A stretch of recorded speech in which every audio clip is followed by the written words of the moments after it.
नमस्कार मंडळी, welcome back to my channel Gapshap बँडेड. चला तर पाहूया श्री रामचरितमानस या पुस्तकाचा पुढचा भाग. काकभूषुंडी म्हणतात, हे पक्षीराज आई, श्रीरामांचे चरित्र सेवकांना सुख देणारे आहे. अयोध्येचा राजमहाल सर्व प्रकारे सुंदर आहे. सोन्याच्या महालात नाना प्रकारचे रत्ने जडविली आहेत. सुंदर अंगणाचे तर वर्णन करता येत नाही. तेथे चौघे भाऊ नित्य खेळतात. एकदा मातेला सुख देणारे श्री रघुनाथ बालविनोद करीत अंगणात फिरत होते.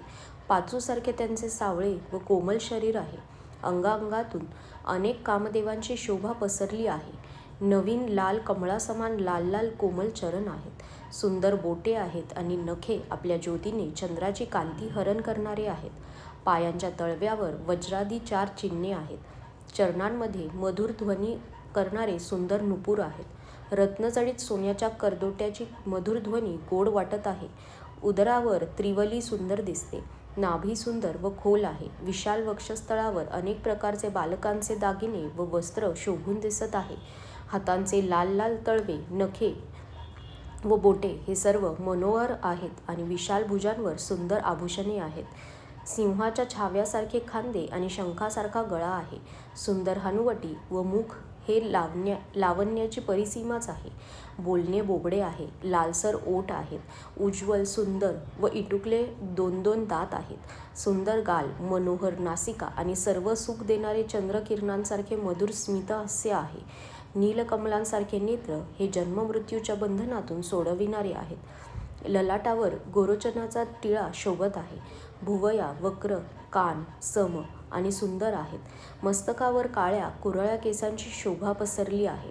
अंगावर पिवळे जुळजुळीत झबले शोभून दिसत आहे. त्यांची किलकारी व नजर मला फार आवडते.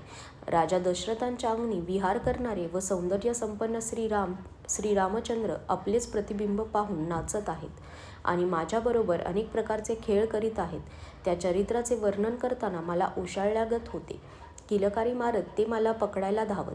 मग मी पळून जाई तेव्हा ते खाण्यासाठी मला हातातील घारी दाखवत. मी जवळ आलो की प्रभू हसत आणि मी पळून गेलो की रडत.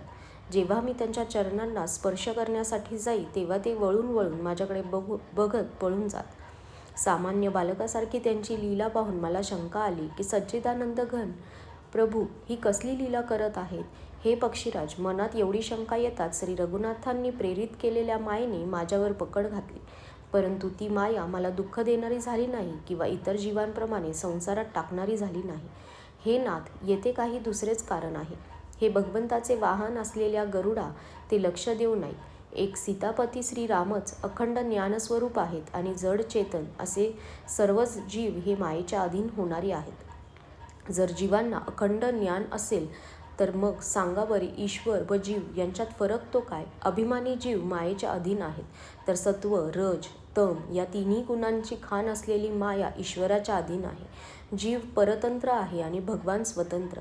जीव अनेक प्रकारे आहे, मात्र श्रीपती भगवान एक आहेत. जरी मायेने केलेला भेद असत्य आहे तरी तो भगवंताच्या भजनाविना कोट्यवधी उपाय केल्यानेही जाऊ शकत नाही. श्री रामचंद्रांच्या भजनाविना ज्याला मोक्षपद हवे आहे तो मनुष्य ज्ञानवान असूनही शेपूट व शिंगे यांच्याविना असलेला पशु आहे. संपूर्ण तारांगणासह 16 कलांनी पूर्ण चंद्र उदय पावला आणि जितके पर्वत आहेत त्या सर्वांना दावाग्नी लावला तरीसुद्धा सूर्याचा उदय झाल्याविना रात्र नाहीशी होत नाही. हे पक्षीराज, याचप्रमाणे श्रीहरीच्या भजनाविना जीवांचे क्लेश नाहीसे होत नाहीत.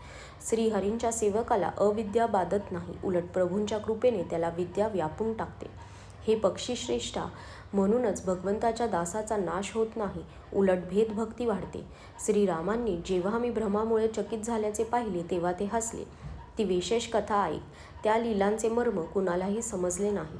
त्यांच्या लहान भावांना नाही की मातापित्यांना नाही. श्याम शरीर आणि लाल लाल तळहात आणि लाल चरण तळवे असलेले बालरूप श्रीराम रांगत रांगत मला पकडण्यास धावले. तेव्हा गरुडा, मी पळू लागलो. श्रीरामांनी मला पकडण्यासाठी हात पुढे केला. मी जसा जसा आकाशात दूर उडत होतो तसतसा तेथे श्रीहरींचा हात मला आपल्या मागे असल्याचे दिसत होते.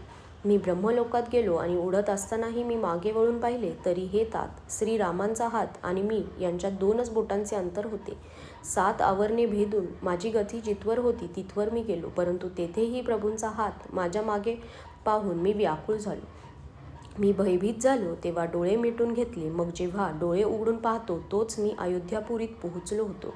मला पाहून श्रीराम मंद हास्य करू लागले. ते हसत असल्याचे पाहून मी पटकन त्यांच्या तोंडात शिरलो. हे पक्षीराज, मी त्यांच्या पोटात अनेक ब्रह्मांडाचे समूह पाहिले. त्या ब्रह्मांडामध्ये अनेक प्रकारचे लोक होते. त्यांची रचना एकापेक्षा एक चांगली होती.